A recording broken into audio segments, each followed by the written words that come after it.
Hello everyone, welcome to my Euro 2024 preview for France. Today we're going to be taking a look at their squad, who they might set up with, their strength, weakness, and of course a player to watch. Make sure you're nice and comfortable, grab yourself a drink, grab yourself a snack, and let's dive right in.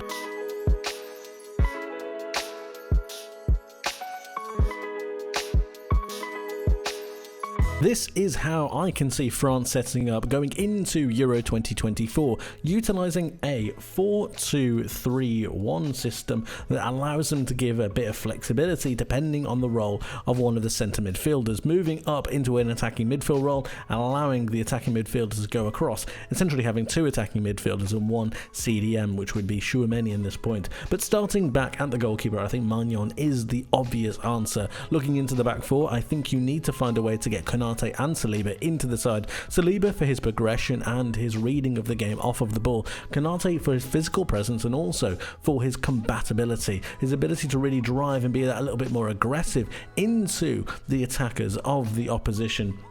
And then we've got Theo Hernandez out on this left-hand side, pretty standard for me, I think. And Klaus out on this right-hand side. I was particularly looking at Koundé, and for a more defensive option, I think Koundé would still be the better option. But looking at Klaus's statistics, I just think that he's really, really good. And from a dynamic point of view going forwards, it's things like this that I think really make the difference. 3.34 shot creating actions per 90. That puts him in the 92nd percentile in Europe's top 5 leagues. 5.37 progressive passes per 90 as well, really allowing himself to go forwards, being that little bit more creative and obviously being more of a creative asset for France when he is able to get on the ball. Just ahead of him we have Tchouaméni and Rabiot. Now Rabiot is a really interesting one here. I think Tchouaméni is pretty standard, I think he's going to be picked, but Rabiot here I think gives a little bit of balance between the offensive nature of an attacking midfielder but also able to come back as a centre midfielder or even a defensive midfielder.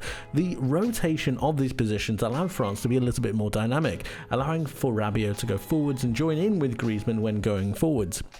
Now on Griezmann, I think he's fantastic. I think he's brilliant. He links the play between the midfield and the attack, being able to pick up pockets of space just in these areas, drifting from side to side and linking up with their front three, which is going to consist of Kylian Mbappe, Olivier Giroud. While he's a little bit older, I think he still needs to be picked. If not, Kolo Muani is a very, very, very close second. And then you've got Ousmane Dembélé out on this right-hand side, who is really able to give a dynamism to this side. And if we take a look at his stats, we can see one major statistic that really highlights it for me is his progressive carries. 9.34 progressive carries per 90. That puts him in the top 1% of teams in Europe's top 5 leagues in his position. Just fantastic. Not to mention the fact that he's also able to create 6.37 shot creating actions per 90, really making that difference, making those dynamic plays, driving with the ball at his feet. He's able to go right, he's able to go left, and he can create from nearly anywhere out on this right hand side. A fantastic player to have and a good addition when you're comparing Kylian Mbappe on the other side. This France team is devastating. If they set up in this way, I can see them doing very, very well. For a strength for this France team, I think it would be really easy to say the strength and depth. In centre-back, they have a number of positions covered. It's in midfield, they have a number of options as well. And going forwards, they have some of the most devastating players that I think we've seen in the world game today.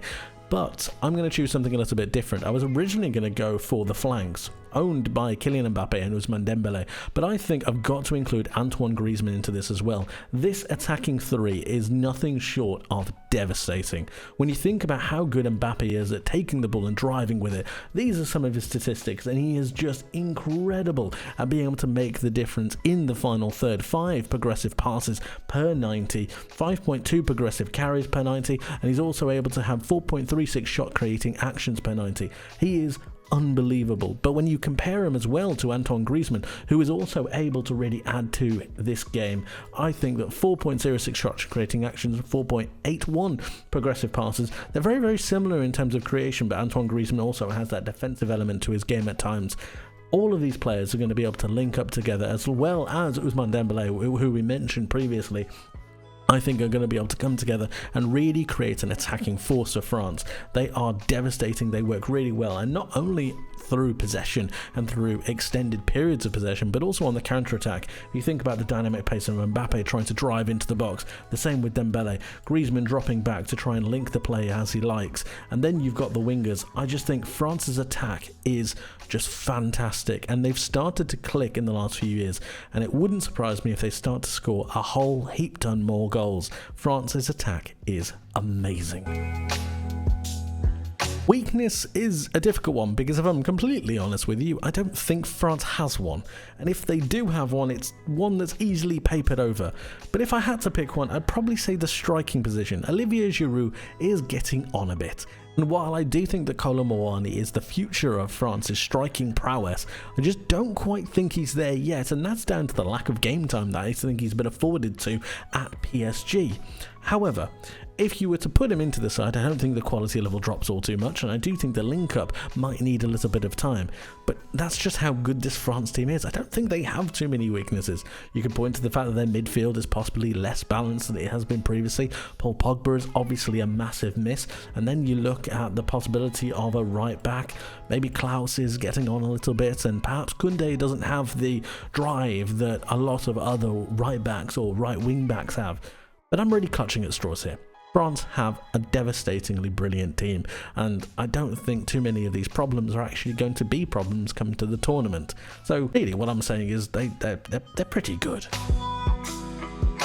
I struggled to pick one singular player to watch out of this France squad, but if I was going to pick one, it would be Antoine Griezmann. Yes, Kylian Mbappe has the skills and the prowess and the goal-scoring attributes, but I don't think this France squad structures itself properly without Antoine Griezmann. I don't think they work anywhere near as well, and for that reason I think Griezmann might be the most important player for France at this tournament. We mentioned previously his shot creating actions of 4.06, we also mentioned his progressive passes, but he's also able to drive with the ball with 1.7 progressive carries, and sometimes it's the things that you don't see on a statistics sheet that really impress you. And I'm talking about the ability for Griezmann to notice moments in matches. And what I mean is by him dropping deeper, him being able to pick up the ball to allow this France squad in its entirety to progress forwards up the pitch. It's through this and through this intelligence that Griezmann has that allows for a number of players, including Dembele and Mbappe, to really start to come to the forefront. He almost takes a back-seating role and allows the other players to flourish while allowing and maintaining the structure and the flow of this France setup. For me, he is by far and away France's most important player, and I don't believe that they have a ready-made replacement for him, which makes him all the more important.